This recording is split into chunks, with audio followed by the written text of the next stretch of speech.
Ярилцах цагийн энэ удаагийн дугаарт насанд хүрээгүй хүний эсрэг бэлгийн хүчирхийлэлтэд тэмцэх урьдчилан сэргийлэх сэдвээр мөрдөн байцаах албаны хүүхдийн эсрэг болон хүүхдээс үйлдсэн гэмт хэрэг мөрдөх хэлтсийн ахлах мөрдөгч цагдаагийн гушууч амар заяа ярилцахаар хүрэлцэн ирсэн байна. Улсын хэмжээнд өдөрт ер нь хүүхэд хүчирхийлэлд өртөж хохирсон дуудлага мэдээлэл ер нь цагдаагийн байгууллагт хэрэг бүртгэгддэг вэ? За ер нь аль цагдаагийн байгууллагад бага насны хүүхэд буюу насан турш хүүхэд өртөж хохирсон дуудлага мэдээлэл бол хоногтоо 15-аас дунджаар 20 орчим бүртгэгддэг. Гэхдээ энэ нь бол дангаараа бэлгийн хүчирхийлэл ч юм уу хүчирхийлэлд өртсөн гэсэн биш. Бага насны хүүхэд ахуйн осолд өртсөн, түлэгцэн, бэрцэн, гинцэн, хөлдсөн, осгосон, за усан дунсан ч гэдэг юм уу, эсвэл маринаас унсан ч гэдэг юм уу иймэрхүү төрлийн өөрөөр өртөж хохирсон дуудлага мэдээлэл бол ерөнхийдөө зөнгө бүртгэгддэг гэсэн. Тэгэхээр ер нь бага насны хүүхдүүд хүчирхийлэлд өртөөд байгаа энэ эрсдэл болон шалтгаан нөхцөл нь ер нь юунаас болоод байгаа юм бэ?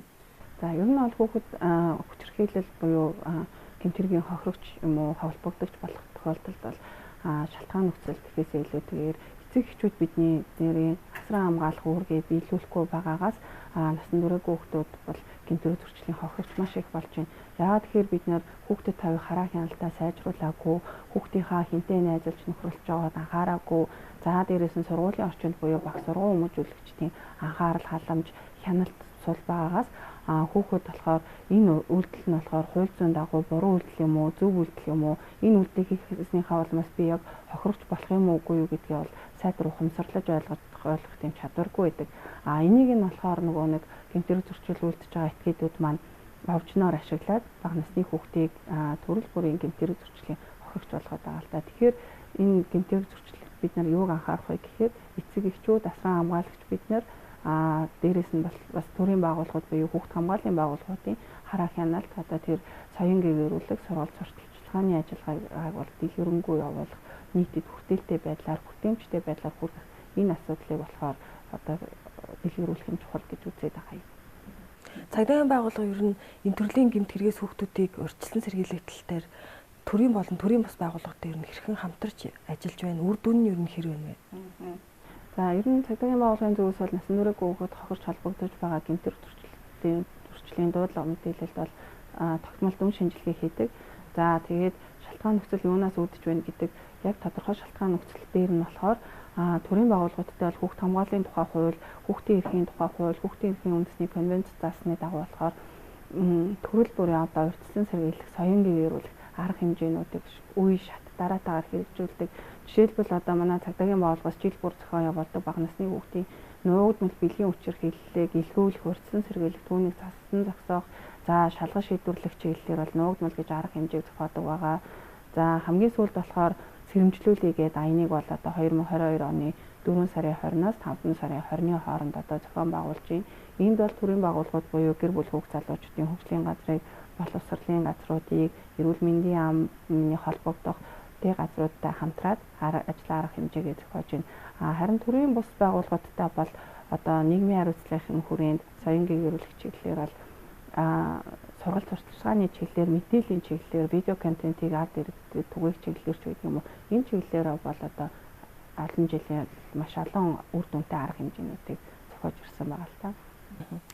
Эцэг эхчүүд ер нь хүүхдээ хүчирхийлэлд өртүүлэхгүй байх тал дээр энэ гэмт хэрэгээс хэрхэн урьдчилан сэргийлэх талаар бас зөвлөгөө өгвөл нөгөө цагдаагийн байгууллага гэлтгүй бас сэтгэл судлаачид хүүхдтэй анхаарал халамж тавь, хүүхдтэйгээ ярилц гэдэг учраас яг тодорхой юун дээр нь анхаарах хэрэгтэй, яг юуг нь чухалчилж авч үзэж ярилцах хэрэгтэй, тэр талаар бас төдийлөн бас мэдээлэл өгдөг шүү дээ.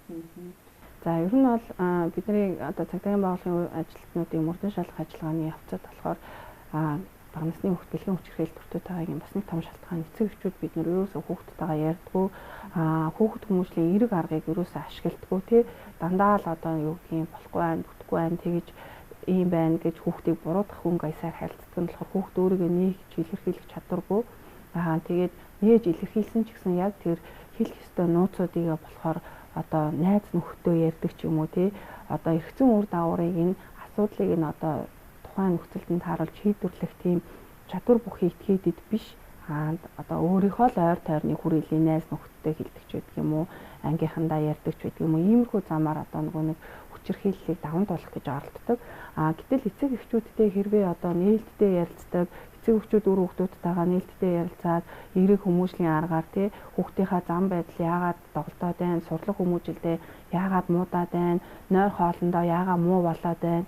За энэ цахим орчны хэрэглээг яагаад ашиглаад байна гэдгийг ерөөсөө анхаарч одоо хардгүйгээс л ерөнхийдөө хүүхдүүд бэлгийн хүчирхийллийн хохирогч болоод байна гэж одоо манай байгууллагын зүгээс үзээд байгаа юм л да. Тэгэхээр энэ дээр бид нэр яг хамгийн гол нь эерэг хүмүүжлийн аргыг ашиглах хэрэгтэй байна. Хүүхдүүдтэйгээ нээлттэй ярилцах хэрэгтэй байна. Дээрээс нь бол сургуулийн орчинд буюу багц сургууль хүмүүжүүлэгч нийгмийн ажилтнууд одоо хүүхдтэй маш ойр байгаа энэ хүмүүс маань сурагчдаа одоо тий оюутнуудыг ч байдаг юм уу тий энэ яг юунаас болоод хүүхэд нийгмээс тусгаарлагдаад байна гэдгийг олж илрүүлэх шалтгаан нөхцөлийн тогтоох нийгмийн ажилтнууд уулзч ярилцах. За эсвэл одоо нөгөө нэг бэлгийн хүчирхийллийн хохирогч байд юм уу, ямар нэг хүчирхийллийн хохирогч болсон гэмтэрэг зөрчилд холбогдсон хохирсон бол хуулийн байгууллагад ингэж мэдэгдээрэй гэдэг тэр сургалт сурталчилгааны ажлыг бол одоо нээлттэй одоо олон төрлийн өрн зохион байгуулах юм шаардлагатай байна л гэж үзээд байгаа юм. Ярилцсанд баярлалаа.